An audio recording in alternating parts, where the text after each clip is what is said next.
Some skeptics were convinced that captive-bred lions could never be released into the wild. Would the lions be able to fend for themselves? Would their social structures remain intact? Would they be able to successfully hunt? Follow this engaging African story of a few extraordinary people working with extraordinary lions. Known as Alert, this groundbreaking program has one mission: return Africa's lion population back to its former glory.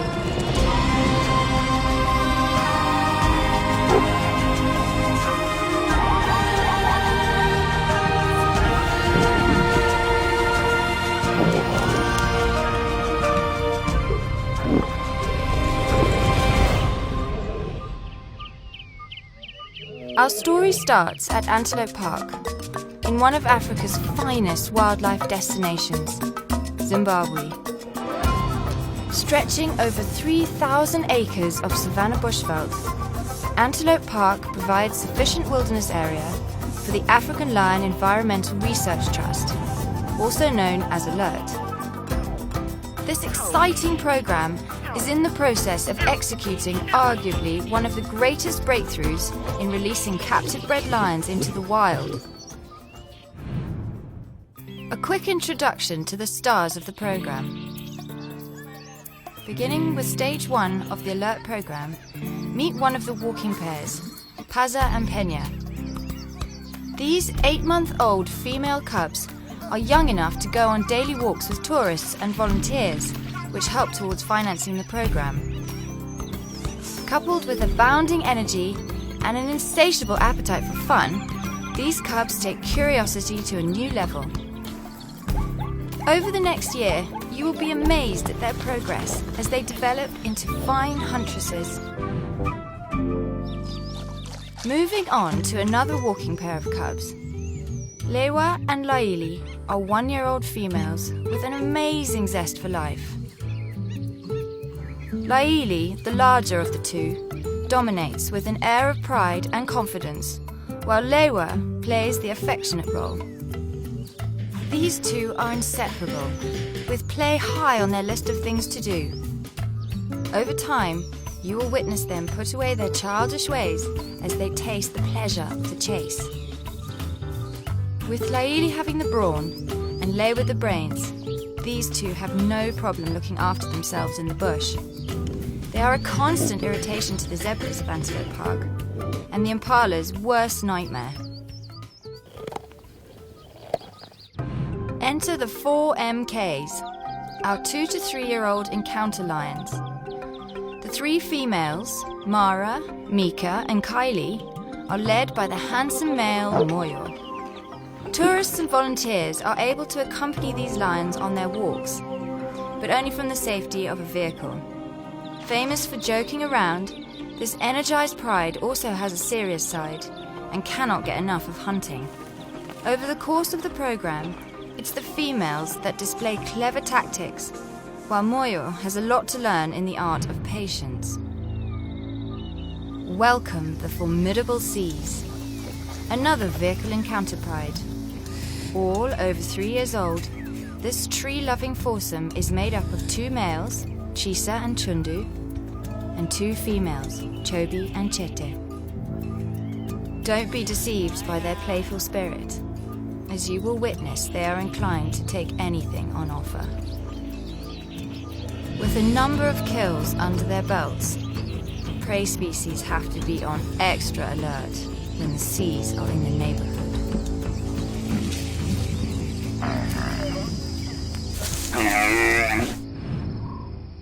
And now, our pride and joy, the Ngamo Pride of 12. Released into the 600-acre Ngamo site over 2 years ago as a pride of 7, Milo, the magnificent male, and 6 females made this home and produced 5 cubs in this wild reserve. On the outside, Milo may seem docile and lazy, but he rules the pride with an iron fist. As a grumpy, greedy 10-year-old, everything is done on his terms. But he does have a soft side and tolerates his cubs to a certain point. 2 pairs of cubs are 2 months and 3 months old, while the pioneer female cub of the program, Wakanaka, was born over a year ago, being the firstborn in the wild from these Ngamo captive-bred parents. Wakanaka's performance in the release site is of great importance to the researchers of the project and the future of the Alert program. Join the amazing journey of a pride destined for greatness over the next year. Coming up in this action-packed episode, the MKs are on the hunt for something rather large. The 2-month-old Ngamo Pride cubs make a first-time appearance in the open after spending all this time in their den and thick vegetation. Our committed Antelope Park volunteers get their hands dirty to feed the daunting breeding lions. Meet the Peas on one of their daily walk routines. Ray accompanies the L's as they encounter nervy hartebeest. The Game Capture Unit are tasked with supplying more zebra for the Ngamo release site. And don't miss the action as hungry Kwali zones in on an unsuspecting zebra. Can she hold on? All seems moderately quiet and peaceful at Antelope Park. But that is about to change as Nathan Webb is accompanying the MK lions on a walk. With names beginning with M and K, the MKs have been together for over 2 years and have become a great task force. Kylie is the key to this pride's success as her hunting instincts are second to none, with many kills under her belt, including wildebeest, zebra, kudu and impala. Moyo, the clumsy male, has all the great intentions in the world, but seems to lack forethought and strategy. Perhaps he'll get lucky today.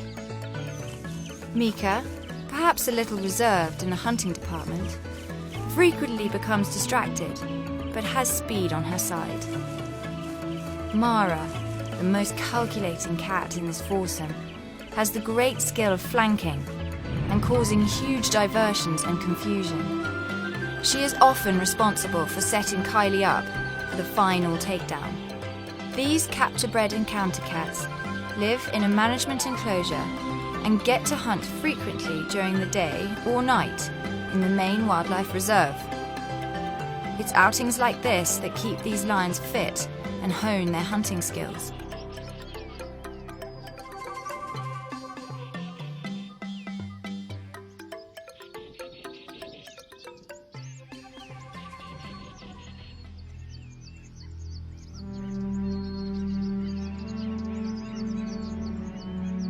Historically, many lions have been killed by kicking giraffe.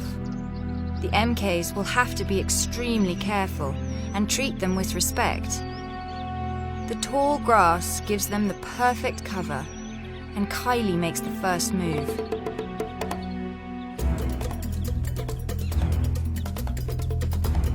Mika follows suit and gains on the giraffe.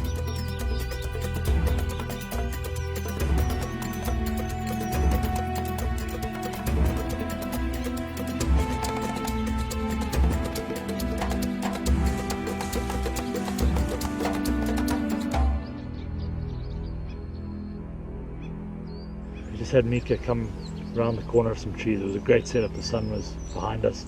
Good cover from the grass and the trees. And she took off after the giraffe. Got really close, but you saw she hesitated a bit. She got close, but close enough to jump, but didn't. I mean, it's a big animal for a lion to take down, even an experienced older lion. So a younger lion has always got that element of doubt, and she sort of just pulled up just at the end.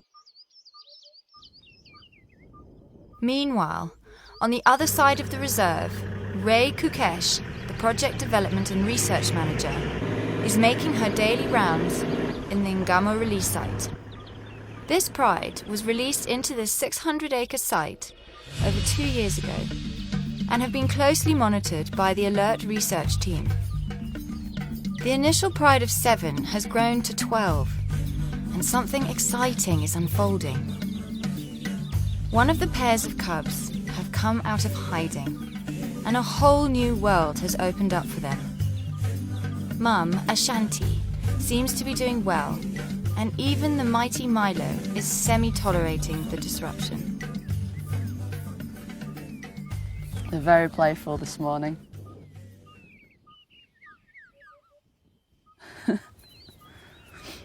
Obviously the cool weather's doing them some good, keeping everybody awake. It's strange, even though Shanti's got a little boy and a girl and the little boy's a bit larger, it looks like the little girl's more confident, giving him a good knockabout.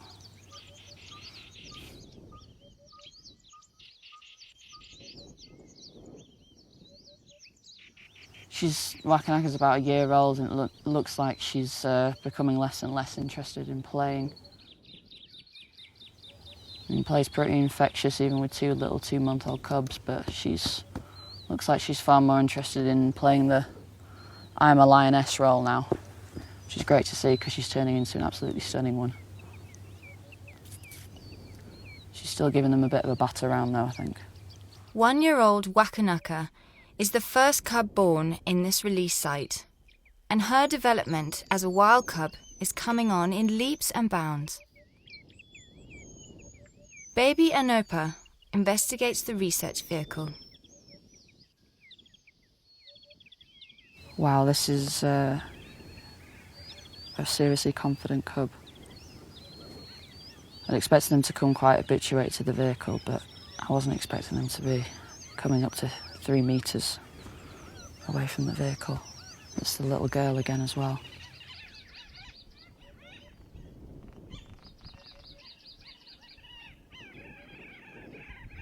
It's good that they're relaxed, but I don't want them becoming too used to vehicles at the same time. It's getting that balance. But at least we can get some good observations in, I guess. It was weird, Wakanaka was always quite scared of the vehicle, and she still is. Good to see they're happy and they're confident and they're healthy to exert this much play behaviour. This is what we want to see. This is exactly what we see in wild prides and in creches in the wild. Anopa's aunt Nala makes it quite clear that she is not Anopa's mum. With suckling, it seems to be more parasitic rather than a female allowing another pride member's cubs to suckle her. It seems to be more when she's asleep, another cub will just sneak in, catch a quick meal while she's asleep, and then go back to her own mother. While she's awake, she should be a lot more reluctant and to push that other cub away, especially when there's older cubs. There's only a month's difference between the Shantis and Kenges, so there's not much competition. And now Wakanaka's a year old, so she's certainly no competition. She's almost fully weaned now. Shanti's been suckling them just as much as her own, which I wouldn't really expect. But she's been more reluctant, which is good, spending more time suckling her own. But they're very vocal this morning. Looks like she's getting quite irritated by them.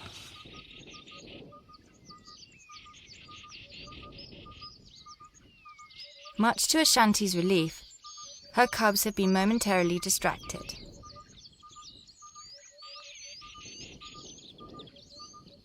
Good example of strengthening some muscles, some neuromuscular development climbing trees, some locomotory play.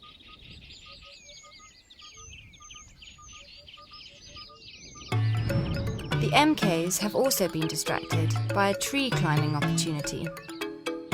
These lions will often climb trees to comb the area.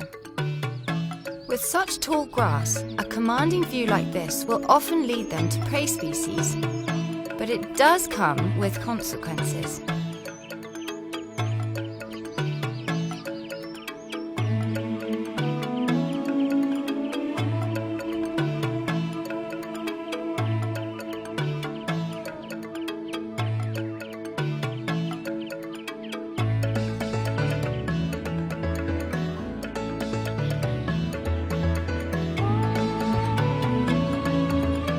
nothing to show for their efforts, the MKs head back to their enclosures for rest. The Antelope Park elephants are also roaming around the reserve and enter their favourite river for a refreshing swim.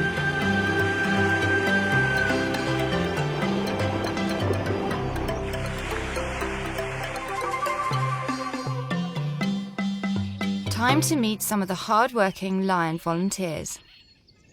Today we're going to do a lion feed, and we have 4 volunteers here to help us. We're going to put the lions in a management enclosure, then go inside, get some meat and put it down the bottom for the lions to eat. I'm from the UK and I'm here just to do my bit, try and help a little bit in the conservation of lions. My name is Sophie, I'm from Sweden. I'm doing this because I want to help the lions. So we're going to feed them now. We want to put it all together in a tight pile. Volunteers are invited from all parts of the world to contribute to this programme. It may look like a messy job, but they cheerfully tackle all tasks with passion and find it hugely fulfilling too. Oh, I can't do it.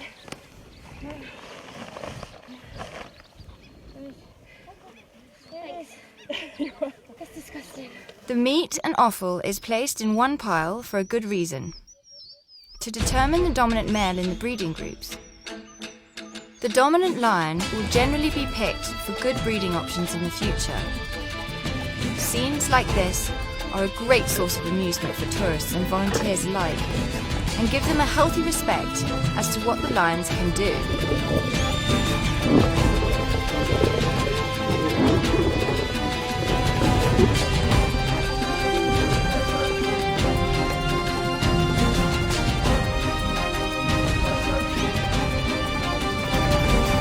That was wicked. Totally worth the dirty fingers. So chew it down because it goes that way, and then it regurgitates. Not regurgitate. Ray Kukesh is on one of her routine observational checks in the Ngamo release site, and it looks like the coolish weather has got some of the lions on the move.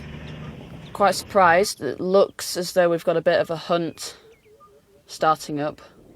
I've just followed Kingi to waterhole 2, and she's now flanked left behind the waterhole into the longer grass, leaving Kwali, her sister, in this thicket. There's a herd of impala up ahead, plus a herd of, I think, over 20, it looks like. I haven't got the best visual. And Kwali's maybe 60 metres away, but there's a 30-metre gap, open gap. So I don't know if Kenge's thinking maybe he's flanking round. If she can push them towards Kwali, she can finish them off.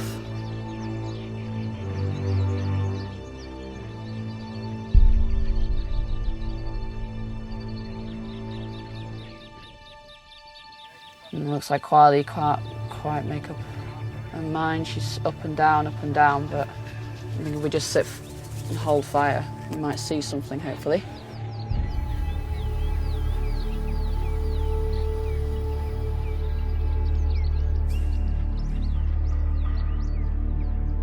Kwali is an amazing huntress. I love watching her stalk. To be fair, she is rarely by herself, often hunts in a group, but when she is by herself, she goes for it. She is extremely stealthy. She always very tactical. She's you can see when she's thinking out, she's up and down here. You can see she's trying to figure out the best direction. She's thinking about the wind direction. She's thinking about this 30-metre gap. They haven't heard her. She's pulled right into the vegetation here. It's close to the ground. It looks like some of the herd members have spotted her.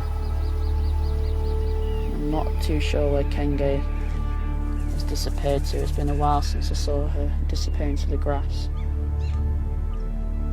There's a few impalas alert to Kwali. The male is interested if she stays still. It's kind of out of desperation, I think, because it's been nearly a week since she's had a good feed herself.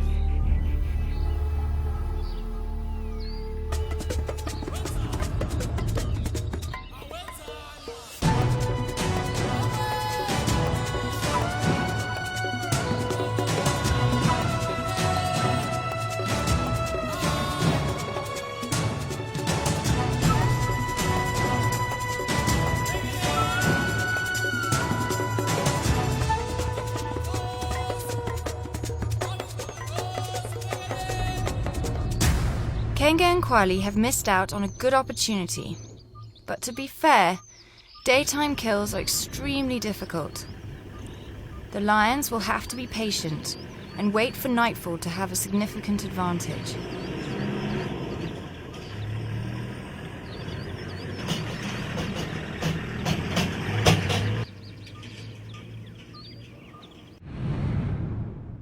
Let's join one of the MK's routine walking encounters. It's early evening, and their excitement and playfulness seems contagious.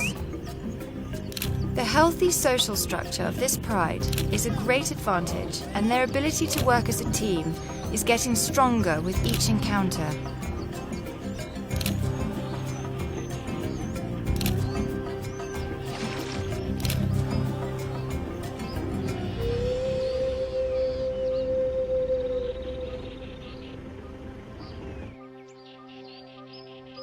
It's been a while since they took down something to eat, and Nathan is optimistic about the prospects this evening. So we've left the vehicle, we're travelling on foot now. The benefit of that now is eliminate the sound of the vehicle. And often again pick up on the vehicle before they actually see the lions. It sort of gives them away.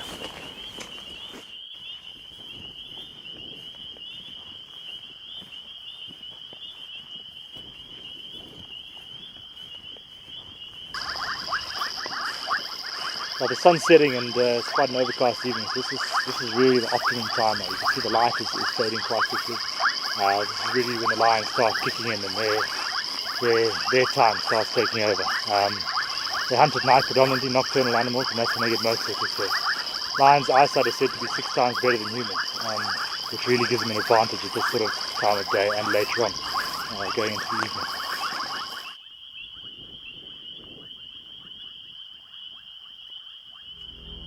Kylie and Mara, the best huntresses, have paired off, and it's Mara that first notices the wildebeest. In typical fashion, Mara flanks off at a strategic angle, while Kylie chooses the direct line. Mika and Moyo, the male, have also noticed the herd and move into positions. Historically, Moyo often gives the game away by being over-enthusiastic, but he seems to be controlling his urge this evening. Many calves are on offer, making the adults even more alert.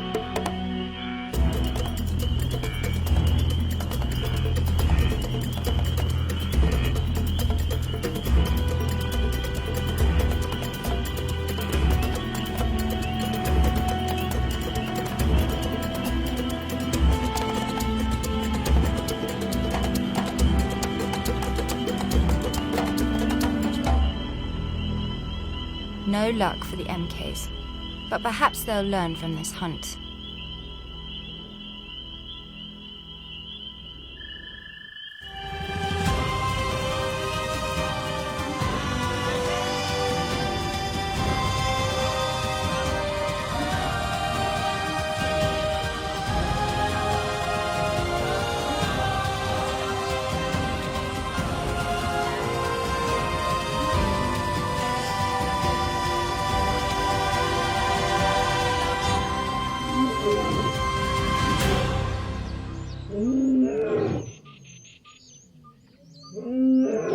Another early morning at Antelope Park comes alive with Milo at his best. Time to accompany Paza and Pena on their daily morning walk. At 8 months old, life is still a barrel of laughs for them. Walks like this are key in their social development as they take in all the sights, sounds and smells. They haven't displayed much interest in prey species up until this stage, but that will soon change in a few months. For now, let cubs be cubs.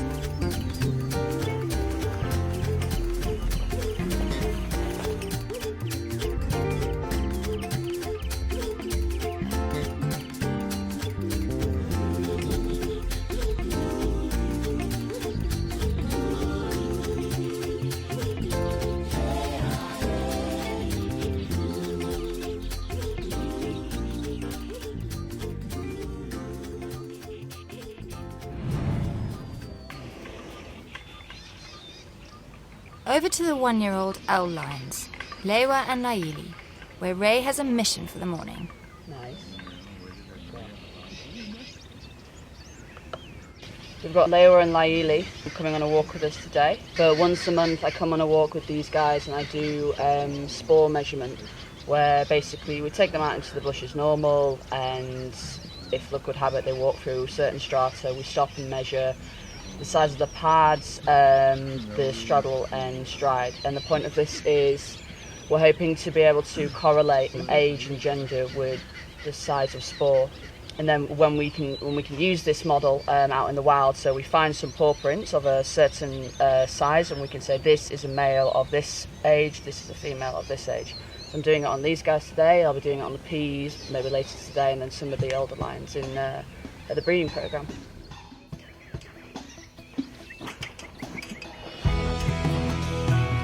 Laili and Lewa are now at an age where anything that moves looks edible, and it's not long until they are distracted by hartebeest.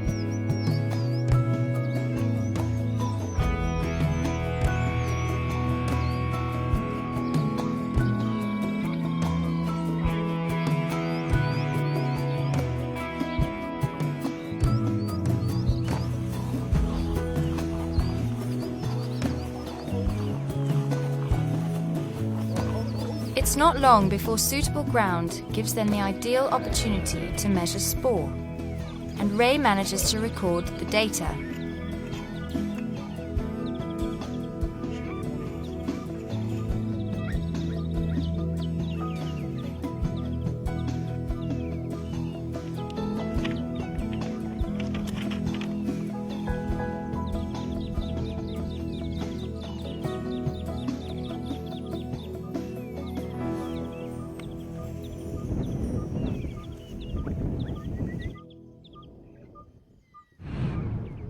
Let's take you behind the glamorous scenes to where our cheerful volunteers prepare the tasty tidbits. You always get the doers, and the people that take great delight in watching the doers. Just don't cough my hand, okay?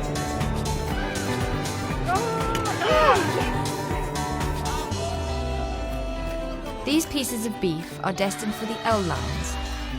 The perfect balance of vitamins and minerals are impregnated into the cuts to ensure the lions maintain top nutrition.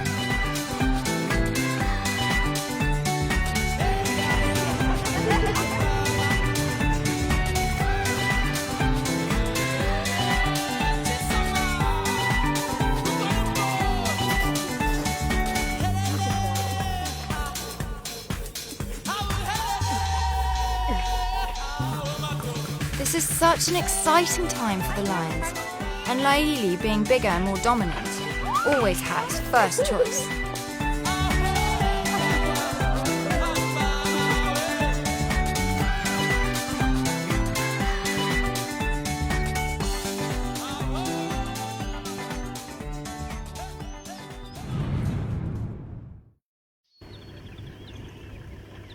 The MKs haven't got it so lucky, as they haven't eaten for 4 days.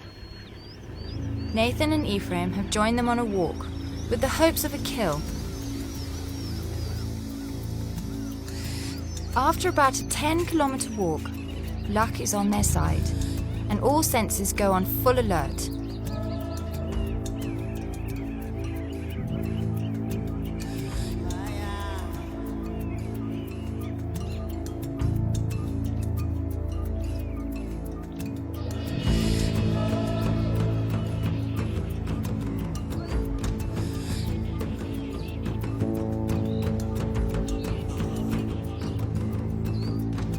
It's also important that the handlers and cameramen keep out of sight and act as though they are Pride members too.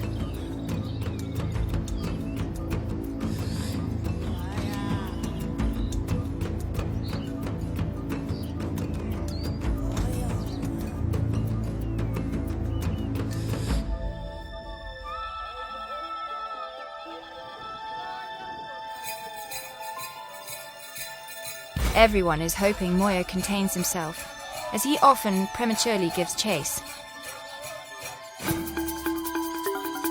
So far, so good. Nope, I spoke too soon. He blows it again, and the females have no chance of getting into proper flanking positions.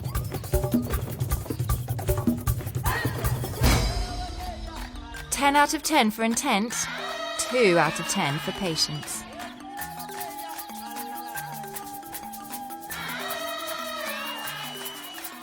While the MKs regroup, we go over to the Ngamo Pride to find little male Amadi having a Lion King moment with his dad.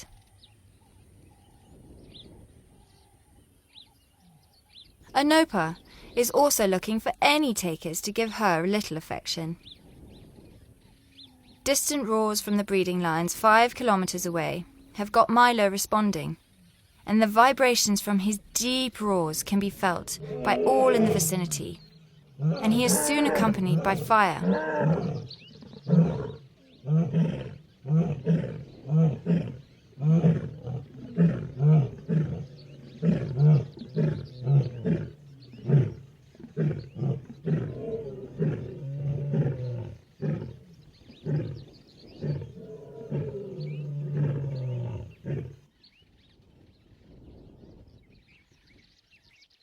Fire seems to be initiating some flirting, but it doesn't lead to much, as they go off in search of prey.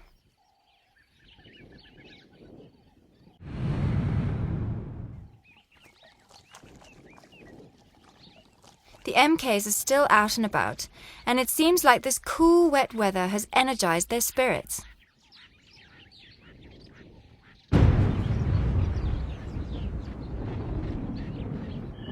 A short storm has forced Nathan and Ephraim to continue in the cruiser, while the cats are still on the lookout for a meal.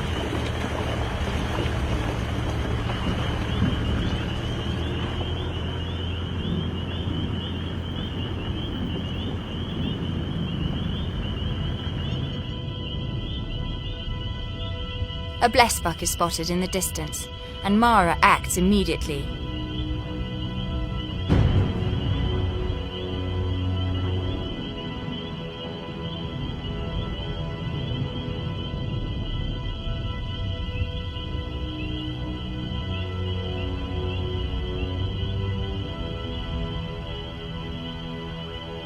Even with the fading light, the blessbuck has the lion's visual, and it's not long before Moyo does what he does best: a premature chase.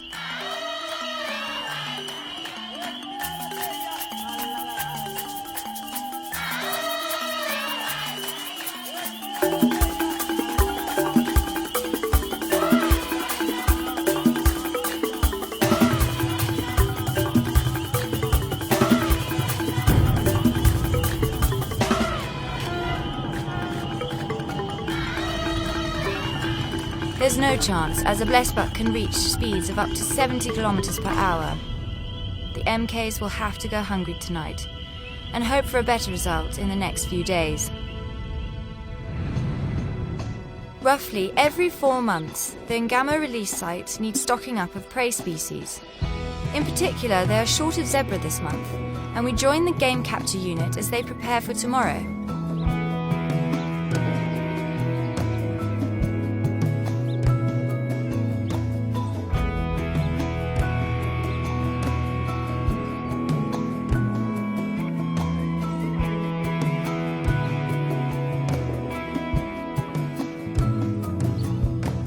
A drop boma is erected before sunset, and all is set in place for the morning.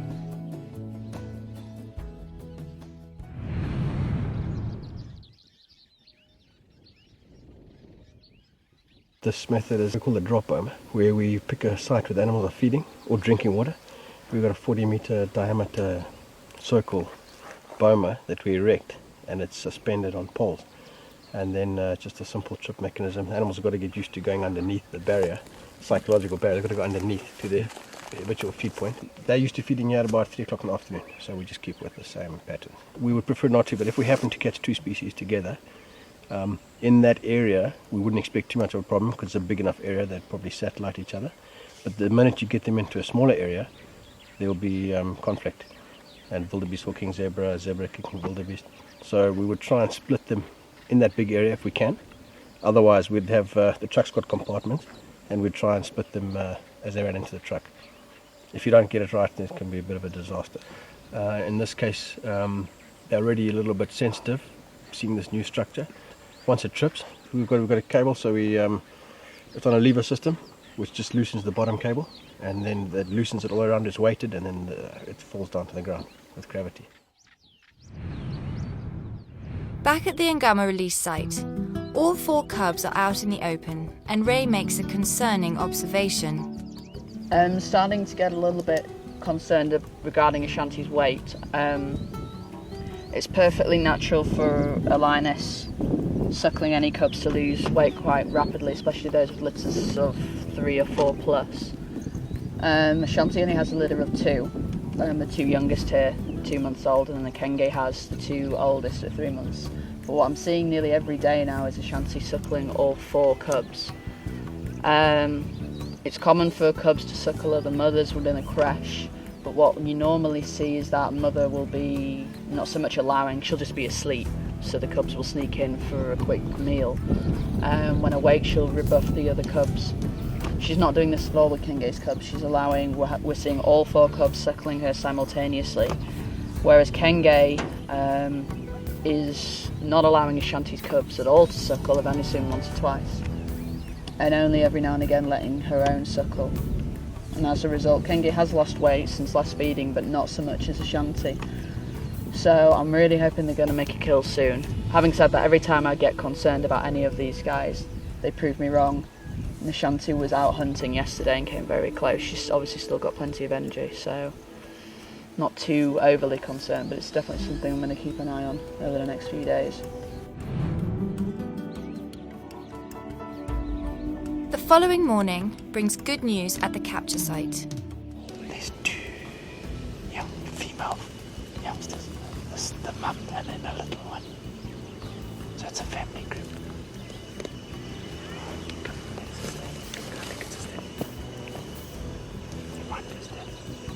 Obviously sometimes we've got to be careful. The zebra can kick, so we've got to stay out of their way and just go in there carefully.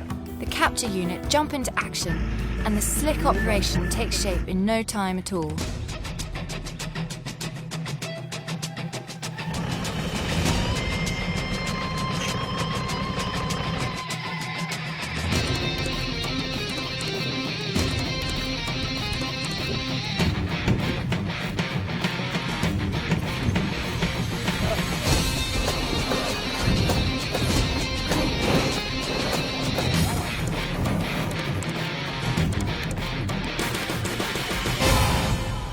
At Antelope Park, it's decision time for Ray. With Ashanti's weight, one option, and something we may do in the next few days if they don't make a successful kill or a decent sized kill, is do a scavenge feed. This is where we will drop a carcass unbeknown to the pride at a random location in the release site, and it's up to the pride to basically locate it and utilise it.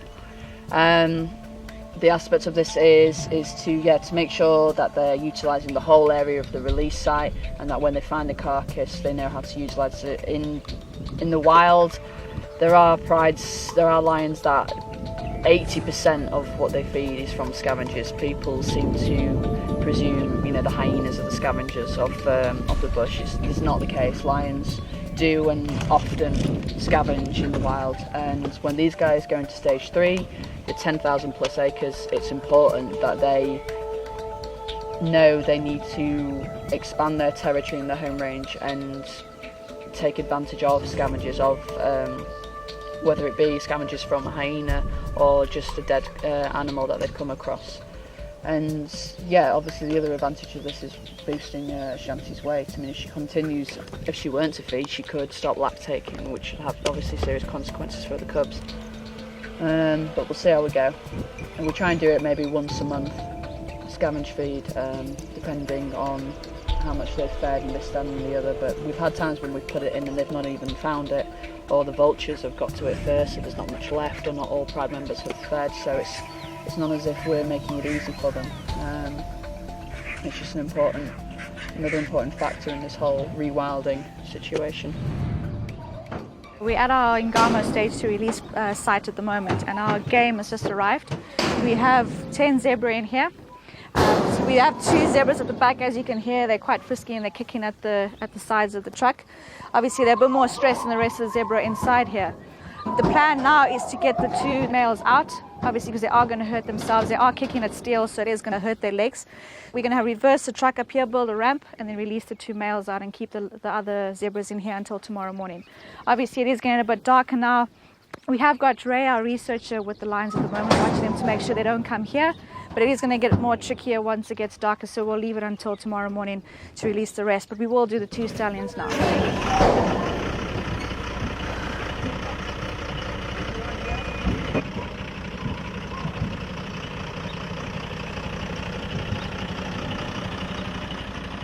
With light fading fast, it's vital that the team act quickly.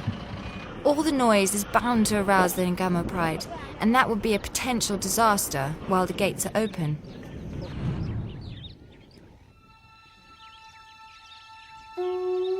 As predicted, the lions have heard the commotion at the gate 3 kilometers away, and Ray keeps a careful eye on the pride's movements.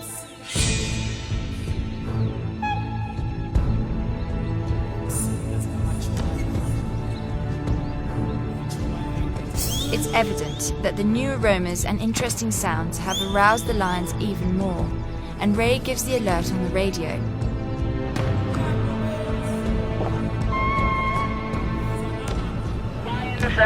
They've seen the lights, they're still slow paced, but they're heading towards you.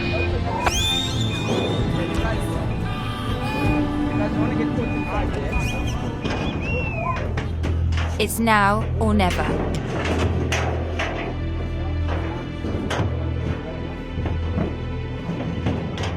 The 2 stallions are out and everyone is safe.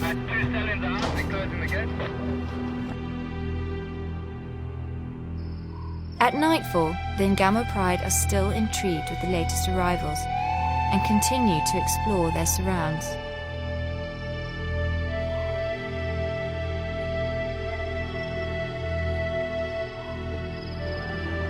It looks like they're onto something, and Kwali erupts into a high-speed chase with the zebra as our camera crew become a little animated, to say the least. Does Kwali manage to hang on to her long-awaited prize? Find out in the next episode.